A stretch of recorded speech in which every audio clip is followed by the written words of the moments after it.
we grew up in neighborhoods where it's not safe, and like we made it out, and we all trying to make a difference.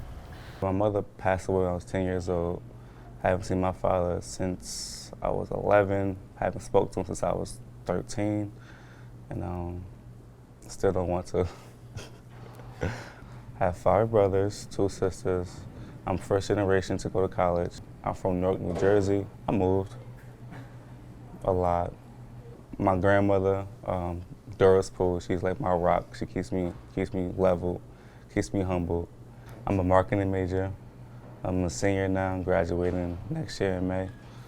Dean's List freshman year, both semesters. Honor roll junior year, both semesters. I originally grew up on Muhammad Ali Avenue, 18th Avenue, in a project called, known as Little Bricks.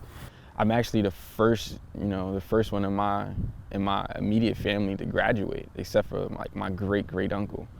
I grew up with my mother and father and my brothers. Like I got the best of both worlds. I got a brother that's like in the streets, and I have a brother that's in college, that went to college, graduated, and has a job. And I could look at both. Like I could see one of my brother's outcome, and I could see the other. You know, my major is sociology, and I want to become a counselor. So that's my purpose. I actually live in Irvington. Growing up, it was kind of dangerous. It's not a good environment, basically. Nothing at St. Benedict's that I learned was blatantly told to me. Just learning from experience. It was participating in activities. It was listening to the things that Father had said. It was listening to the small things that the faculty told us to do. Everything played a part, and everything actually had a reason. You never really realize it at that moment, but as you continue to grow older, and as you look back on your past, and as you run into similar scenarios later in life, you realize that this is what I was doing when I was in high school. This is why Father had told me to come to school that day. You know, this is because people die, you know, people actually were getting killed. And, you know, so everything always played its part, and everything actually had a lesson. And I've been learning that in college. I've been learning that, you know. So recently I just had 2 friends that were lost prior to Thanksgiving break, and it was all due to gang violence. When I was a junior in high school, 2 of them got killed, one of my closest friends, from gun violence. And 2 years ago, a sophomore in college, one of my closest friends was shot by a cop. At the end of my freshman year, my best friend was actually killed. Like he was shot in his head, you know. It really hurt me because like that was a part of me. It comes to, you know, to be the norm, you know. You don't really feel when someone dies now, you know. You just say it happens, you know. It's a part of growing up in that area. It's quiet here. It's quiet in Latrobe, Pennsylvania. Like I live in the city. It's always either a police car going around or ambulance going around, you know. With here, it's just quiet. It's more peaceful, you know. But other people should experience that, like that moment of silence, you know. It's just.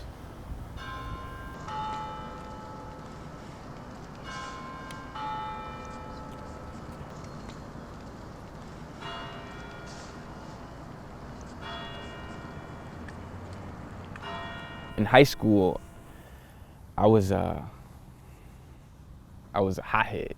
I was just a product of my environment, you know. That's what was taught to me, you know. That's how I was taught to survive. People here, they don't fight. They don't argue. They don't really, you know, they're not really fused, you know. There's nothing like that really, you know. I mean, yeah, people have debates and people dislike people. That's everywhere, but being around that just helped me become more peaceful, you know. I still have a somewhat of a temper, but I've actually changed a lot, and I've learned to channel that. Instead of making it an argument, you know, talk about the differences and talk about why you feel a certain way and why I feel a certain way. So it's a change. It's a very big change. Our freshman year, me and Fry was outside talking to some girls who was Caucasian. And while we was having a conversation, a van pulled up, and he was yelling out racial slurs. And he was like, "Don't have sex with him. Your parents gonna be, upset at you. Black people beneath us. Don't touch him. Leave him. He's dangerous."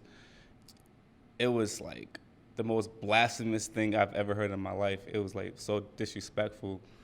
It was tough to like let it go. For the first time, I felt like I'm not gonna let this happen again. Like you're not gonna disrespect us like that. You know, I felt like I was gonna go handle it, but fortunately, we didn't, because this is Pennsylvania and they do have guns. So, Yeah. So I figured that ignorance shouldn't dictate how I live my life. I'm really glad to, be able to experience a high school like St. Benedict's Prep, because before St. Benedict's, all I knew was black people. And I believe that having those experiences with my closest friends who were like white, who were Hispanic, who were Brazilian, it was really good to like have those type of friendships. So when I was encountered by a white person who was calling me nigga, it was disrespectful, of course. And I understood where he was coming from because he never seen someone like me, And I think that's something that needs to change in the future, of course. But at the moment, I understood, like, I'm different and he's ignorant. I'm going to leave it alone. Because the people that I'm talking about, I was freshmen when we were roommates, like pod mates. And they openly told me and John that they've never encountered a black person before. And I was shocked, But over time, they actually became friends with us, and it was just difficult, and it's all because they've never left their rural town. And in order to actually accept other people and become educated, you have to not only leave your country, but you have to leave your state, leave your province. You have to learn. That's the only way that you can educate yourself.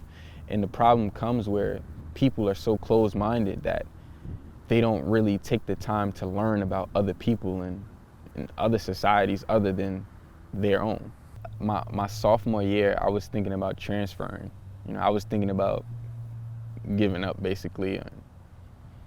But I continue to think that, why would I give up on something like this when this is how society is gonna be, when I grow up, when I graduate.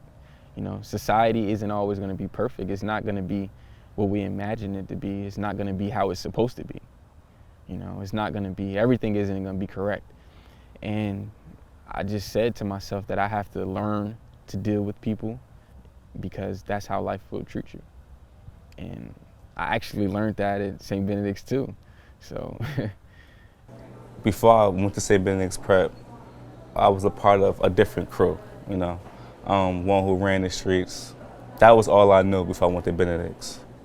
When I got to Benedict's, I got a new different crew, a new different group of friends who I could lean on, a positive group, which I saw the one I was currently at wasn't the right one.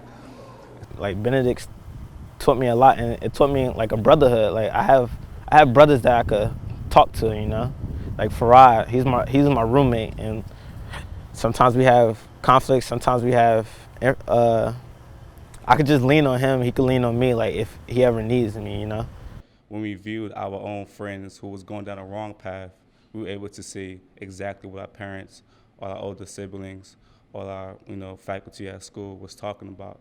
Because if we didn't go down that path, there's always repercussions. It was an issue with just having a steady, support system at home. But the good side of it is that we gained it at Benedict's, from building relationships with faculty and teachers and people at Benedict's, and I gained that, and it helped me get through a lot. Having experienced that in high school, I realized that when you have so many people who you can depend on, and you have so many people who's willing to help you, that it's so much easier to get through life. being a part of the track team, like all my track teammates, they're very encouraging. They helped me out, like the seniors on my team when I was a freshman, they helped me out with my theology classes, my English course, because I wasn't a great writer, you know. As I finished my freshman year, I went home on May 5th, and he actually died that in the morning, so 6 in the morning. I actually cried because like that was my friend. I just made an effort to just like want to change my environment. That's my whole purpose of being a sociology major, is to help like my environment, because it's people that like go off to college, get their degree, but like they just leave, and instead of like helping the problem, like we just need more people to step in and help like the younger children, because they don't have any good role models to show them. All my friends I've ever spoken to from St. Benedict's Prep always want to change something in Newark. They want to make something better for the future of kids. That would be the only reason I would go back to Newark, New Jersey, is to make a difference. Besides that, there's nothing left for me there. Balancing my life back home with college is very, very difficult, just because I always find myself worrying about what's going on back at home. Is everyone safe? Is everyone gonna be safe? You know, am I gonna get a phone call today telling me that I lost, you know, a family member or another loved one? It's very stressful, and it's something that I constantly think about on a daily basis. After college, I want to go into federal law enforcement. Something just tells me that I gotta just continue, you know, and I gotta graduate so that I can be able to go back and try to make some changes in my city.